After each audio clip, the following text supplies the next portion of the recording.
The latest on what's happening with winter weather in Windsor, Essex, and rewards points. Anybody else absolutely overwhelmed? Plus, how much is too much news and information? When is it too much for your health?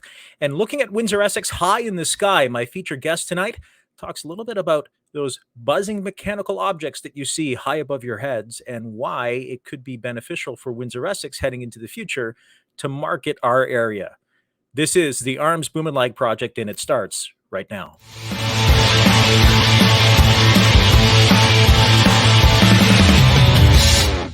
Yes, sir. Yes, ma'am. Yes, kids. We are back at it after a bi-weekly format change for season 3. This is episode 99, if you can believe it. I can't, but happy to have you along for the ride regardless. My name is Arms Bumanlag, live this evening from beautiful Amherstburg, Ontario, on the cusp of Snowmageddon 2023.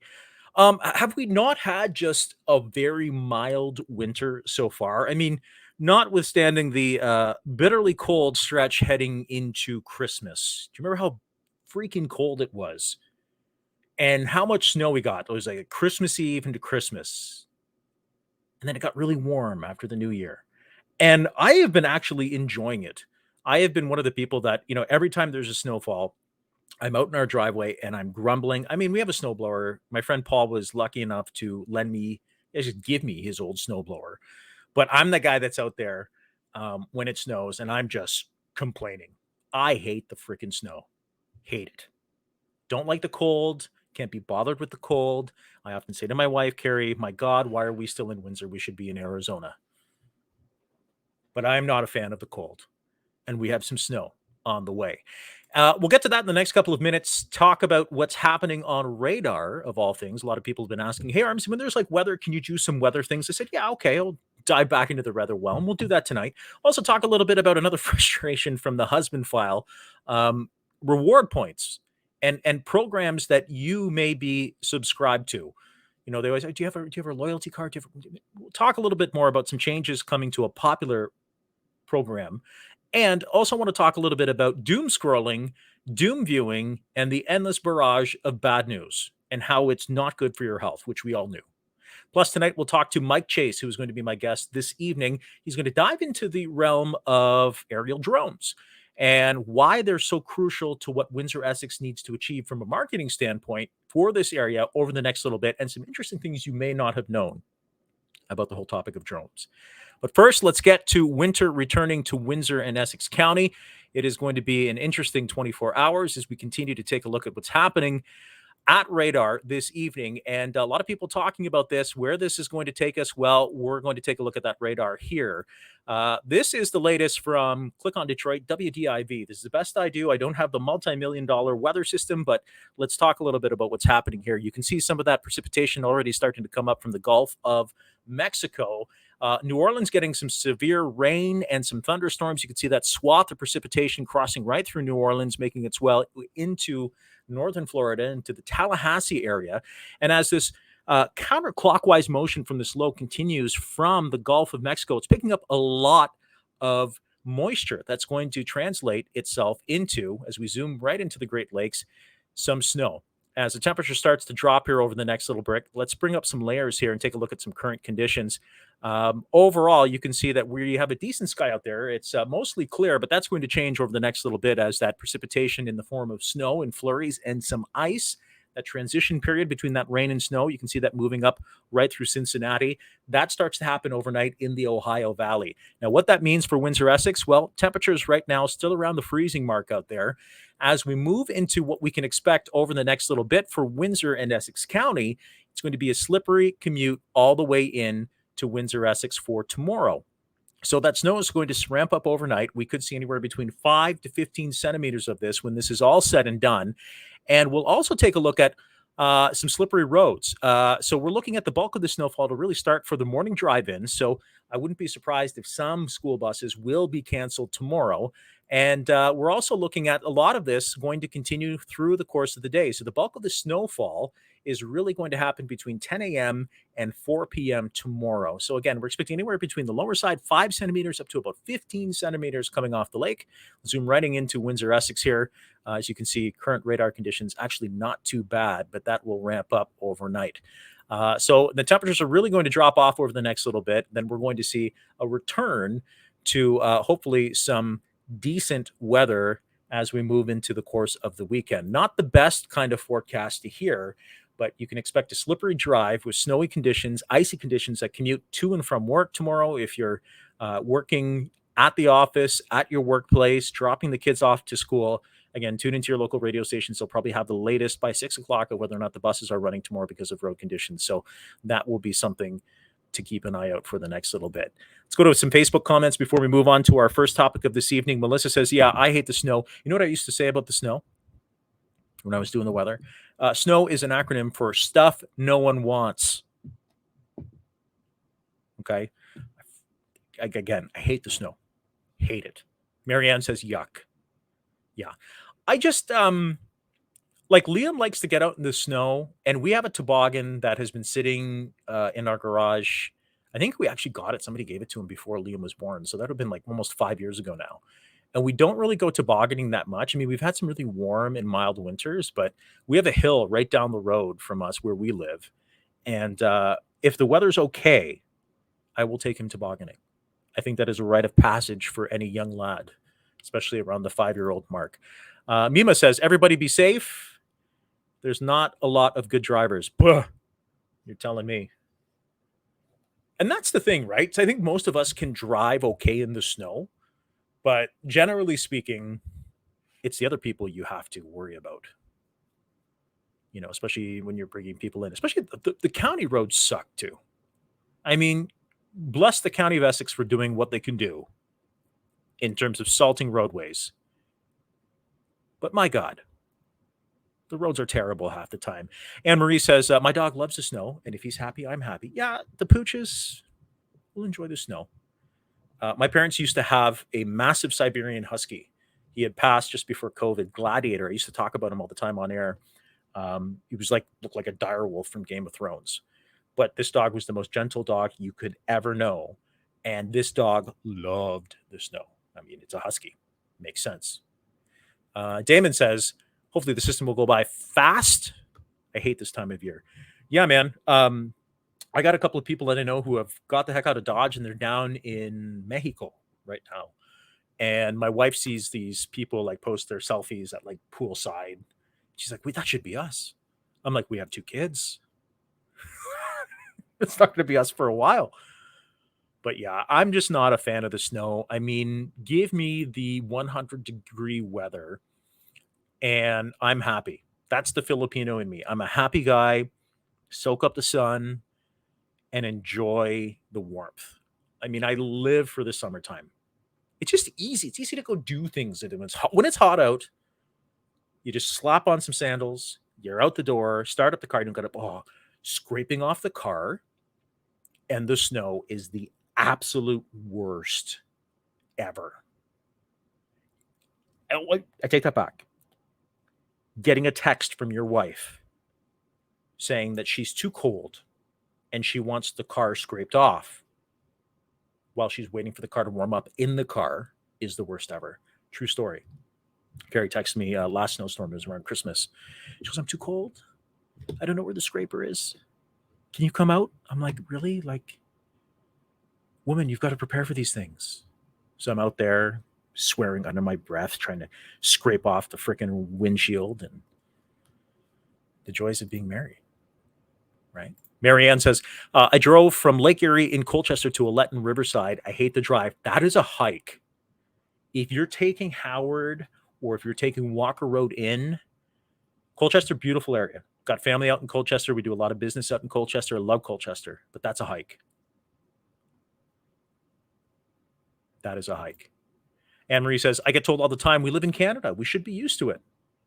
Yeah, I get that too. Suck it up. You're Canadian. I'm like, yeah, but I'd still would want not even the muggy heat in Florida, although I do love Florida, but that dry heat. That's what I'm all about in Arizona. Anyways, to recap, folks, as we continue to talk about the weather, winter snow expected, 5 to 15 centimeters of the white stuff expected, really ramping up tomorrow between 10 and 4. Roads are going to be slippery to and from school, to and from work. Drive safely, dress for the elements, and we're hoping that things sort of taper off as we head into Thursday and Friday here in Windsor, Essex. So make sure to tune in to your local radio station. They'll have the latest, and drive safely, dress warmly, and stay warm. Okay, we continue on here with season 3. Tonight, we're talking about something that is near and dear to my heart. If you open up your wallet, your purse, you might be thinking to yourself, my God, I've got so much of these. The rewards cards. I know I sound ancient because I have the Canadian Tire triangle card in my wallet. I've got the Shoppers Optimum points. My God, Shoppers Optimum points. I use them on everything. I try to, anyways. And I always think I'm getting a deal when it's like you spend all this money and then it's like, oh, would you like to redeem $10? No, I want to go for broke. I want to make sure that I can redeem my points and I get double the points. Anyways, reward points. There's like the big thing. People are always doing the reward points. Nowadays, we've got something very interesting to really assess when it comes to reward points. If you're a Starbucks fan, I never was a Starbucks fan. My wife got me into Starbucks. Now I drink it. I prefer it. I don't get anything fancy. I get just a black coffee. Thank you very much. Well, they're brewing some changes when it comes to their reward system. This is going to be really interesting here as they continue to pour your coffee here in 2023. Like so many other restaurant loyalty programs, the Starbucks reward program is about to get updated. If you go to Starbucks on a regular basis, you need to be aware of these changes to know what to expect this year. When you're redeeming your rewards, some drinks are actually going to cost more. They actually sent out an email to customers alerting them about the upcoming terms of service to the Starbucks reward program. So starting on February 13th, the loyalty program members can expect some changes to start, including, say, for 100 stars, you get to redeem a free hot brewed coffee, hot tea, iced coffee, or something along those lines. For 200 stars, you can redeem it for any handcrafted beverage like a latte or a frappuccino. 300 stars, you could do a packaged lunch or salad. But here's the big thing. These drinks will now cost more. So when you're wondering how many extra stars you need to earn before redeeming them for your favorite drink, this is where I lose my mind at this stuff because I can't think about all the deals and all these things. You got to scan all these things on the app. I'm like done. But I guess there's the big 3 beverages that are going to increase in redemption price on February 13th for Starbucks. So hot coffee is going to cost 100 stars instead of 50 stars. Hot tea cost 100 stars instead of 50 stars. And then handcrafted drinks, the hoity-toityness, although they are good, those will cost now 200 stars instead of 150. Now, they haven't really given an outright answer as to how much they're sort of milking you for these things. And when we go through the drive-through, my wife Carrie will be like, oh, I got to scan my app. And then it's like, for me, I don't know. You kind of wonder about the stuff. And then it's like, I just can't keep track of all of this stuff. And Mima brings up a good point here. She says, how much money do you need to spend? Well, that's the thing, right? You're trying to save up all these reward point cards, but they haven't really gone into whether or not it's like inflation or if it is actually, cost cutting, which I'm sure it's probably both. But I don't know, if you're like me, do you think sometimes there's too many reward programs? Like the Shoppers Optimum, right? I'll use it at No Frills. I'll use it at Zehrs. I'll use it at Superstore. Shoppers. But man, the price of stuff. I mean, we talked about this last show. It just, things keep continuing going through the roof. But I have the Optimum card. I've got the Canadian Tire Triangle card. Sobeys now actually has scene points, which you can apparently redeem for movies. And I sign up for these cards, and I don't even really know the whole process on what do you like? How do you want to say scene card? Okay, yeah. Like we used to go to the movies pre-COVID all the time, my wife and I, and pre-kids. Hard to get a sitter sometimes. But I haven't even seen the new Black Panther yet. And now I've passed the point of actually seeing it in theaters. I kind of spoiled it from reading the actual plot line online, but I'm going to wait for it to hit Disney Plus in like a week. Watch it on Disney Plus. But Ant-Man, the new Ant-Man that's coming out, you Bet your butt I'm going into theaters to watch that. Redeem my scene points from Sobeys. I don't know. So one of the things I wanted to chat with you tonight, are you using the redemption cards? Or are you just like me? You're like, this is just too much. You got me scanning things and barcodes and daily deals and all that junk. And just give me my food. Give me my food. Mima says on Facebook, she goes, I use my cashback Visa form TD for everything. Yeah, those are pretty good. She says cashback infinite. Marianne says, I drink homemade green tea. I can't justify the expense. Yeah, like tonight, totally rocking the lemon tea as I do the show live. I don't know. The Starbucks coffee, though, to me is like, it's like liquid velvet if it's done properly in the morning, man. I'm telling you. Like I said, I don't get the hoity-toity non-whip, double whip, karate chop, whatever you want to call it, known whip. I just do like a black coffee. Just give me a black, venti, whatever. And if it's done right, it's like liquid velvet. Trevor says, a lot of these you can add to your wallet app on your iPhone. Yeah, even then, like, call me old man arms. It's like, I don't know. There's too many apps. It's just too much. Don't know. Marianne says, I love the Optimum card. I just spent $100 and I paid $7. See, for me, like Carrie has her Optimum card. God bless my wife. She buys the makeup. She buys the toiletries. She goes to Shoppers. She redeems them on like double down days or whatever you want to call them, the double reward your point days, whatever. Me, some Shoppers actually have an extensive video game selection, which is pretty badass because you can get some of the newer titles that you'd pay $79 for, and then you just redeem them with the points that you would be buying. Like I buy diapers, I buy formula for the kids, I buy some gifts for my wife. Maybe some toiletries here and there. Not as much as my wife. Points accumulate. Go get yourself a new Xbox game. Trevor says it's not an app. I'll show you. Yeah, please do, man. I'm not. I consider myself to be somewhat tech savvy. I would say decently tech savvy, but I'm of the mindset like we got like there's like too much on the go with these reward cards. I don't know. My good buddy Paul Slavic says, Stokard, the app organizes all the cards. See, again, I just have to like do it and sit down and lock that stuff in. I don't want to say I'm lazy. It's just I'm like not motivated. But then when I go through the drive-thru and they ask me to scan, it aggravates me. And then my wife gets mad. She goes, why did you get this on your phone? I said, I don't want to be bothered. So anyways, if you are a Starbucks fan, there are some massive revamps coming in the next few weeks that are really going to put a dent in some people's reward systems. I know people who do it religiously. So keep an eye out for that. Continue on this episode 98, season 3 of the Arms Bumanlag project, from coffee to news. How much do you really need to know? Well, there's been all sorts of studies. We've been talking about this since I launched the show almost 2 years ago. Negative news actually has a lasting impact, believe it or not. I don't know. There was some news today. Did you see the latest about Russia? Putin is now saying, you know what? If NATO gets involved, we're going to the nukes. Throw the nukes out. And there are some people in the social media space like, he would have done that a year ago. Some people are saying this is not good.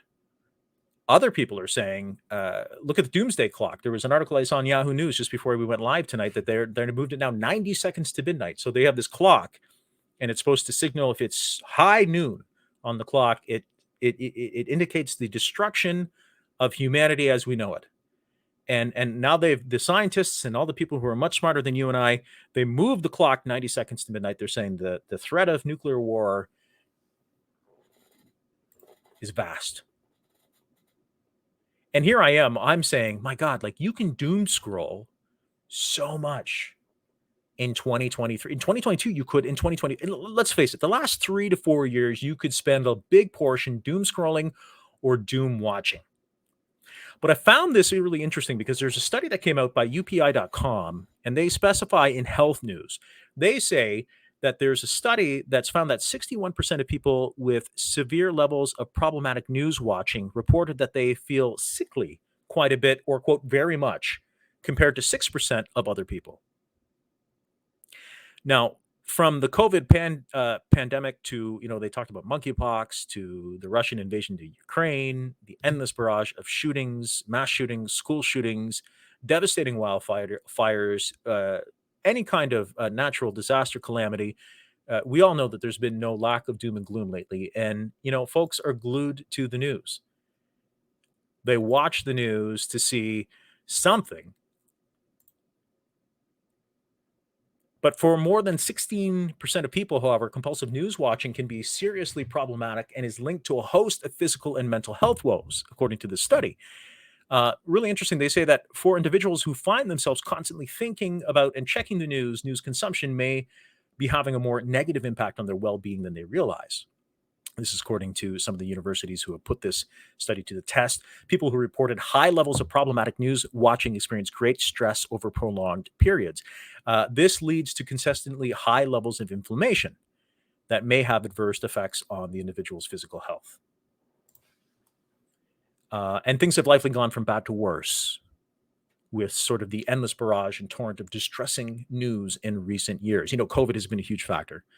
Political conflict, all the divisiveness. My God, just constant divisiveness. There are more things to be concerned about, and the more likely people are probably going to get sucked into news, bad news, that is. So with this study, the team actually surveyed 1,100 U.S. adults in August of last year, and they've said that they, again, 61% of people had severe levels of anxiety, felt sickly quite a bit or very much. I mean, there is benefits to staying informed about current events. There's no doubt about that. But you watch some of this stuff that continually comes out, or read about it, or listen to this stuff, it's like it's like a hamster wheel, you know? A lot of people I know and that I've spoke to, I think they have that sort of epiphany where they sort of change themselves like, well, how much of this stuff, like, you want to stay informed. I'm not saying that. Far be it from me, a former news guy myself, to say, tune out the news. Put your head in the sand like an ostrich and disregard everything that's happening in the world today. No, I'm not saying that at all. I just know that, they always used to say, if it bleeds, it leads. There's a lot of divisiveness. And I think you can hold people to account, and you should hold people to account, and you absolutely need to. But I think that there can be arenas in the traditional journalism sense or in the broadcast sense where you can highlight issues, but also supplement those issues with some good news, some positive impact. But then you sort of tightrope walk into sort of public relations or the PR spin, where I would say that sometimes good news is great news. And I think a lot of stories, me personally, at least when I was doing the gig, I would try to bring those stories to light on a regular basis. I mean, that was one of the many reasons I started doing the show. One, I miss doing broadcast, and two, to kind of talk to people in general about Windsor, Essex, about what's going right. I mean, have those hard conversations with people. You can hold people, and we have on the show. And if you go back through my 98 episodes, I'll bring up Chris Holt, who was running for the office of the mayor last year. I asked him some tough questions, I thought, but I did it from an area of respect and did a bit of pushback on some of the things. I don't know what it is. Like, you see all the stuff that's in the news today or on social media sometimes, and it's awful. It's like stirring the pot. Mima says here, I can't watch the news. It's too depressing. After the last 3 years of my mental health, can't take it. Right? It's like, bad news after bad news after bad news after bad news, or like this news that, I mean, my wife and I were talking, Carrie and I were talking about the, which is terrible, all these stabbings that are happening in Toronto. I don't know if you saw this. Another woman was on the subway in Toronto and was stabbed multiple times. And it's like, we have family in Toronto, and, It's like, it's hard for me to kind of assimilate that. Marianne says, I absolutely agree. I watch the news in the morning and that's it. I love country living. I relax when I come home. There's something to that, man. I will tell you that, Marianne. My in-laws live in Colchester, and they got it pretty good. It's pretty quiet out there. Got their feet up. I mean, they got their tight little community. I will, if I'm at the gym in the morning and I'm not working out with my trainer or somebody, I will, if I'm on the treadmill, I'll watch like Channel 4, WDIV in the morning, or Fox 2, and I'll watch it for like 10, 15 minutes. And then like I'll either listen to a podcast or I will totally do my own thing. And I'm okay with that.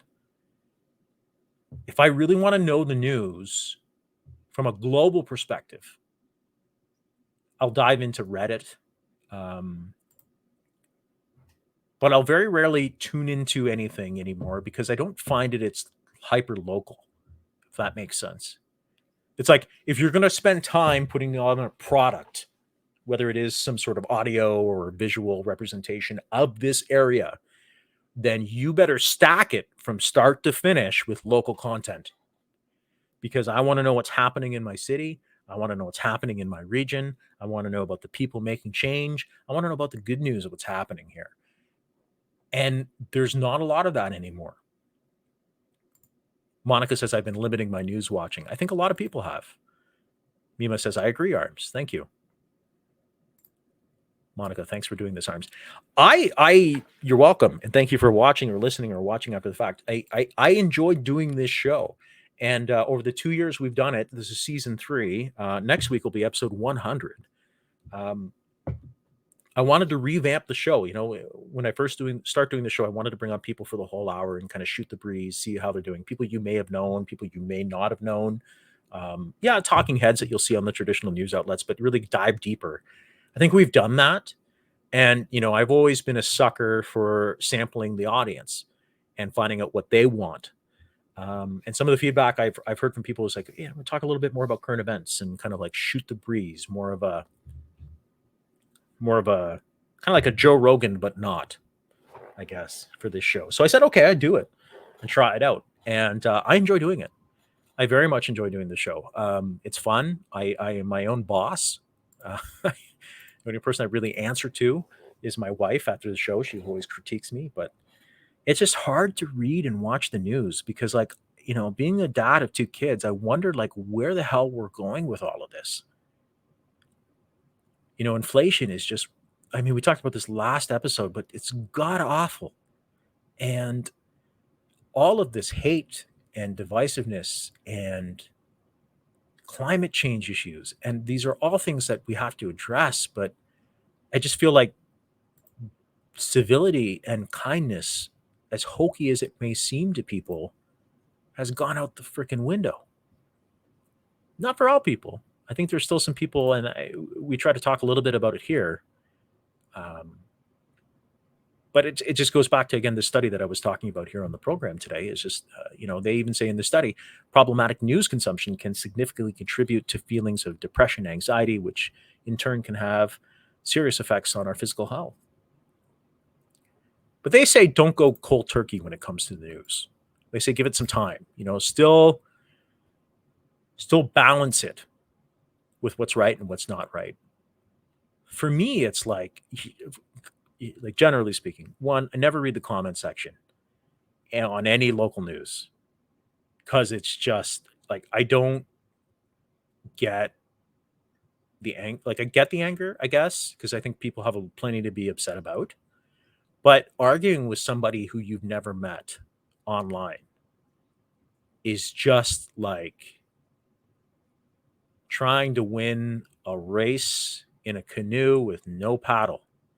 It's like, I don't know where you think you're going, but you're not getting anywhere with it, you know? And it's just really hard to feel positive about things, I think, from a general perspective, or to even have those hard conversations, like I've said, but also find solutions to it. Dennis says the news is always doom and gloom. Hey, man, if it bleeds, it leads, right? They got to get eyes on the prize. I think as humans, we're hardwired to hear the negative news. My good friend Julie here says we need to monitor our consumption in all areas. Yeah, we absolutely do. Couldn't agree with you more on that too. So make this the year 2023 that you are selective with your content consumption. There's some good content on YouTube, man. I know it's very like hyper focused on like your interests. And you may be in an echo chamber, but I have some my things I like to follow, my little news updates for like the nerdy stuff I like to be involved in. I'll watch that. I know Carrie's got her podcast that she likes to listen to. I think there's going to be an exponential need in the next 10 to 15 years and even beyond for genuine, heartfelt conversation and connectivity amongst community. I think that will be in high demand as we navigate this crazy world of 2023 together. And finally tonight, speaking of navigating, you may be outside in your backyard during the course of the summer. You might be at an event and you look up into the sky and you're like, is that a drone? These things are popping up everywhere all over Windsor, Essex, and not all drone devices are the same. Did you know that you should be licensed? And it is an extensive process to be licensed. There's a lot this region can offer from a marketing standpoint to really showcase what Windsor, Essex is about through the lens of a drone operator. So earlier this evening, I sat down and I spoke to one of the best, Mike Chase from Windsor Aerial Drone Photography, talking a little bit about what he does and what he does very well to highlight this area through the lens of a drone for not only new buildings, but just showcasing what our area has to offer. To give the general public an overview of what drone usage in Canada is all about, everything is controlled by Transport Canada. The drones have to be licensed if they're more than 249 grams. The pilot of the drone has to be licensed as well. There's a basic license and then there is an advanced license. The basic license lets you fly generally any place that is not in controlled airspace. For Windsor, the city of Windsor property, part of LaSalle, Tecumseh is all controlled airspace, which means you have to have an advanced license to be able to fly legally in that area. And I say legally because there are lots of drone operators that initially started in this before Transport Canada brought in the licensing that are not licensed and didn't bother with it because it is a little bit cumbersome to get the advanced license. Cumbersome to the effect of I had to study for probably about 4 to 6 weeks to get through it. Very, very difficult. And then it's just not the written exam. Then you have someone from Transport Canada representative comes down and does a flight review with you on site and grills you with questions and watches your ability to fly. So there's a lot involved to it. And so we try to fly by the rules in terms of meeting the obligations because the fines out there for individuals and corporations are pretty severe if you get caught. And not that there's an opportunity to get caught, but if something were to happen and you were flying illegally, corporations, I think the fine started about $5,000 for flying illegally. So it's serious sport. Yeah.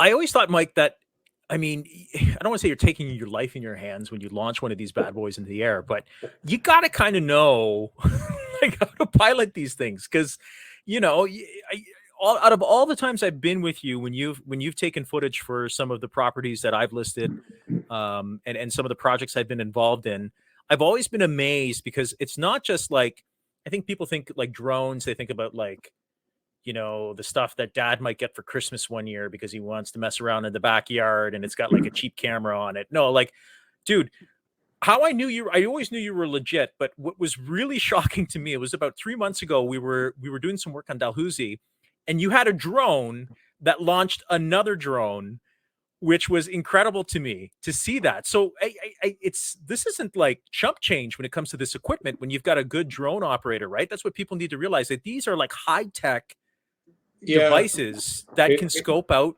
great photos. Yeah, the one I was using on Dalhousie that day is probably worth what a car is worth, arms, to tell you the truth. And it's got 200 times zoom capability. For those people that may follow me or have yet to follow me in my YouTube channel, Windsor Aerial Drone Photography. There's a lot of local content in there. A lot of actually ships, because we're surrounded by water here in Essex County. Three sides of us are water. Lake St. Clair to the north, Detroit River to the west, and Lake Erie to the south. So I've captured a lot of marine stuff, in addition to the real estate stuff I've done in Essex County. But anyway, back to that particular drone. It's not only got 200 times zoom capability, it's also got thermal capabilities, so we can look at roofs and see if you're losing a lot of heat through the roofs. Search and rescue, you can actually look into, with the infrared camera, look into a bush or whatever, see somebody that's in there, or a lost dog or whatever. So yeah, it's got a lot of capabilities. And the cost, kind of bring it back to where the charges are. A lot of people will look at the charges and why does it cost so much or so little? Well, my fees generally start around 150 and go up from there. But the cost of running that drone, the cost of the batteries for it and everything else is substantial. And for goodness sake, like in that particular video you're watching now, you're flying over a ship, taking a video of a ship. All it takes is one seagull or one hawk or one eagle to think that's dinner, and you've got $20,000 in the river. It's a serious sport, so you got to be very careful in what you're doing. As much as I enjoy doing that and I'm pretty relaxed doing it, there are guys that are out there to be biting their nails if they flew over water because they know what happens if you have a collision with a bird. Generally speaking, again, that one I used on Dalhousie is much larger drone, and birds tend to fly away from that. But when you bring up the small ones, they sometimes mistake it for a meal. And I've had times where I've had an osprey or a hawk fly at it and only turn away at the last second.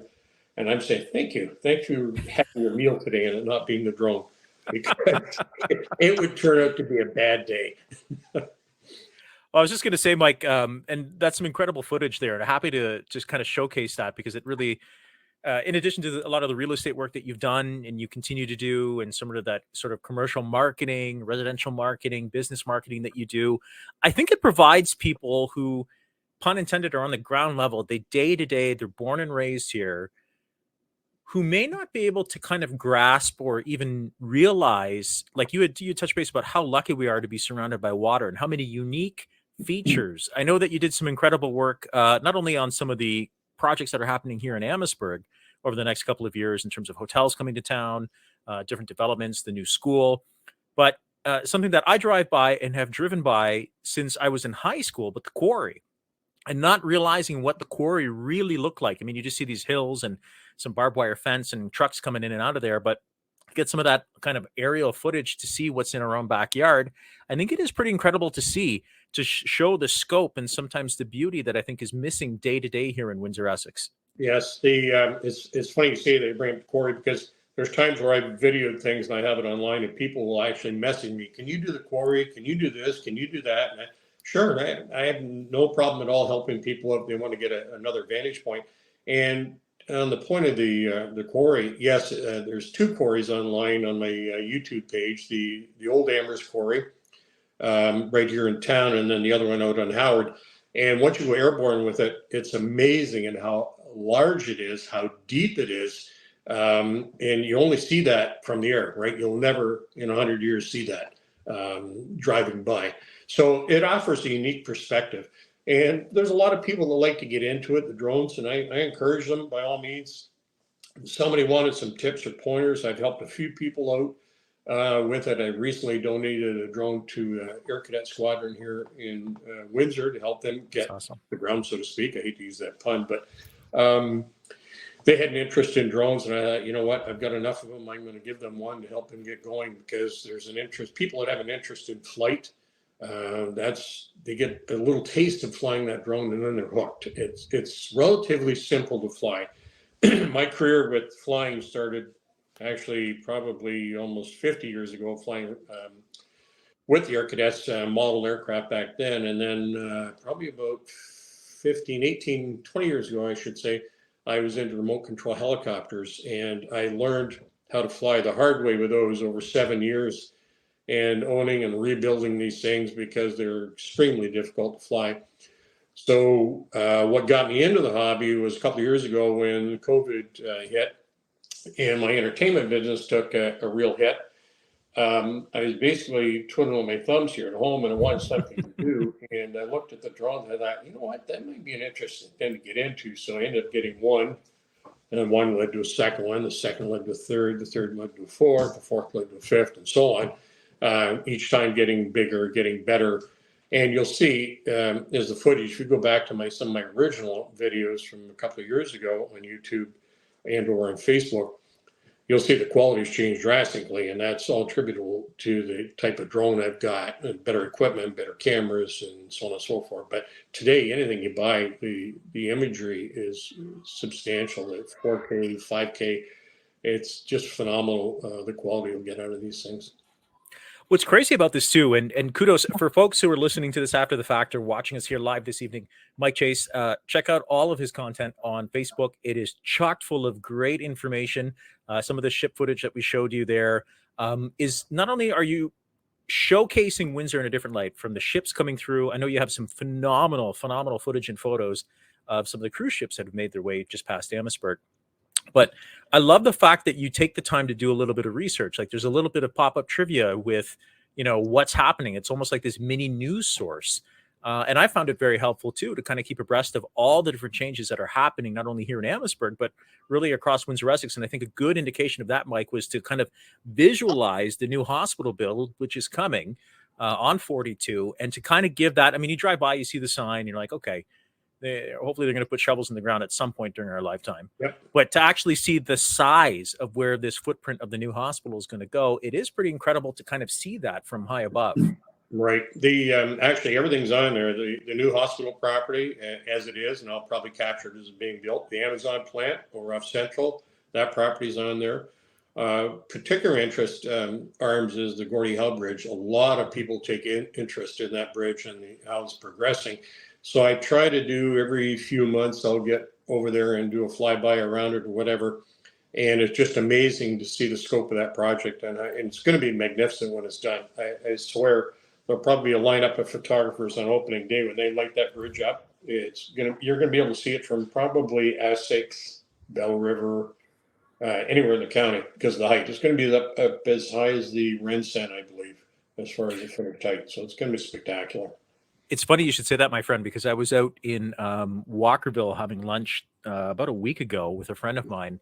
And I haven't been to Walkerville in quite some time. So we were actually checking out sort of the landscape that has changed down there, but then driving down Wyandotte towards the west. And I'm thinking, like, what is that in the distance? I'm like, oh my God, that's the Gordie Howe Bridge. And to see that sort of landscape and certainly the skyscape that's changed, this is like a huge project. And, to kind of reiterate some positive news here on the show, I know things right now are very uncertain. I know we head into 2023. There's a lot of uncertainty with quote unquote recession, a lot of uncertainty with, people's jobs right now, and different things. I mean, inflation, we talked about this last episode and how god awful it's been for a lot of folks to make ends meet. But I think some of the bright spots specifically to this area, and I've said this many times on the program, especially this season, is that you've got really four wild cards in the mix. Like you said, the Gordie Howe Bridge, which continues to become huge and continues to build. You've got the new hospital build. You've got the battery plant, which is just around the corner too. And then you've got all the spinoff from the battery plant for all the people they're going to be bringing into town. So you got to house these people. You got to feed these people. These people have to drive cars. They want to be entertained. All these different things where, and correct me if I'm wrong, I mean, in my 41 years being a Windsor, Essex County resident, I haven't seen this type of investment, billions of dollars poured into our economy, that really is not comparable from here to the GTA. Yeah. And I think, we're at this perfect storm right now. And I know we've been very fortunate to use you for your real estate services and what you do specifically. But I think we're at this cusp right now where Windsor's in this really unique sort of column where we've got these people coming into town, hopefully. You've got the businesses that are hopefully going to support this. And I look at different municipalities, like I look at Tecumseh, and I know Mayor McNamara and council out there are pretty progressive in terms of getting things in the ground, shovels in the ground. I mean, you go down Manning Road, I say this quite often, it's like you're almost in mini Mississauga. They've got hotels that are being built there. They've got business that's being built there. And I think from your vantage point, being one of the best drone operators in the area, you got to see some of that investment that continues to pour in. So that has to be a bright spot, I would think, for this area, Mike. It's absolutely amazing. You look around at the amount of building permits. I think just on the news this past day or two, Arms, they were talking about Amherstburg record-setting number. We have to promote our hometown here, by the way, Arms. Absolutely. Record-setting number of building permits and the amount being spent in this town. It's just phenomenal.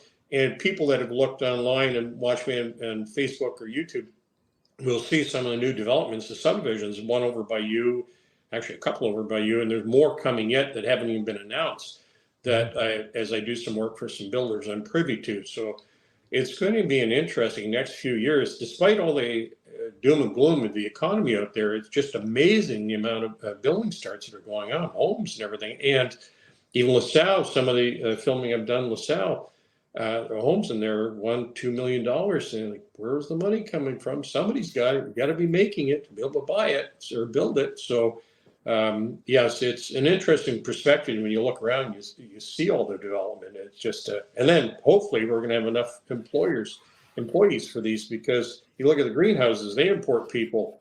So Amazon, the battery plant, and everything. Yes, there'll probably be people that will leave other jobs to go to that, but hopefully we're not going to have too much of a void where the area can support all the additional work. So it's going to be an interesting couple of years. And folks who are listening to the show after the fact on the podcast or even rewatching the live stream, definitely support Mike. He's got a fantastic eye for photography and videography. Happy to say in our office, we have a number of his photos on our walls. It's that good.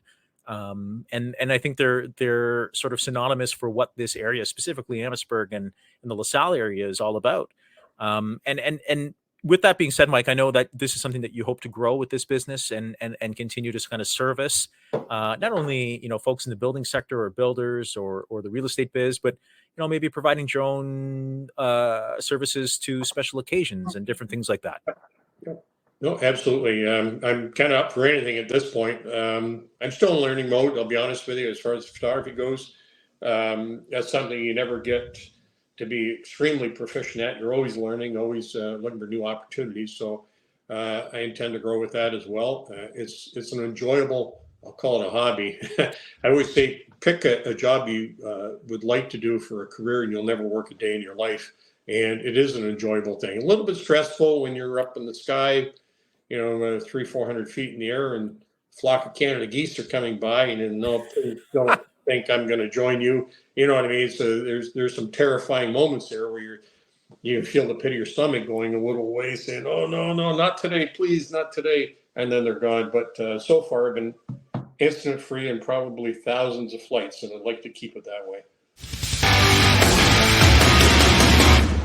Thank you, Mike Chase. Mike Chase from Windsor Aerial Drone Photography. Great guy, great company. Also a kick-ass DJ. If you're looking for somebody to light an event or spin some tunes for you, definitely check him out on Facebook as well. A good friend of mine, always been kind to my family and my kids, and just a great guy to deal with too. So yeah, you got to see that drone. Like, he's got this drone and it's like price of a new car, and it's like the size of a skateboard, and he whips it out. And he's all like serious. He's got like this massive control. It's got like an LCD screen on it. And then it starts going in the sky. And then like another drone shoots out from it. I'm like, blow my mind. And then you can actually do all sorts of zooms. Anyways, it's very cool stuff.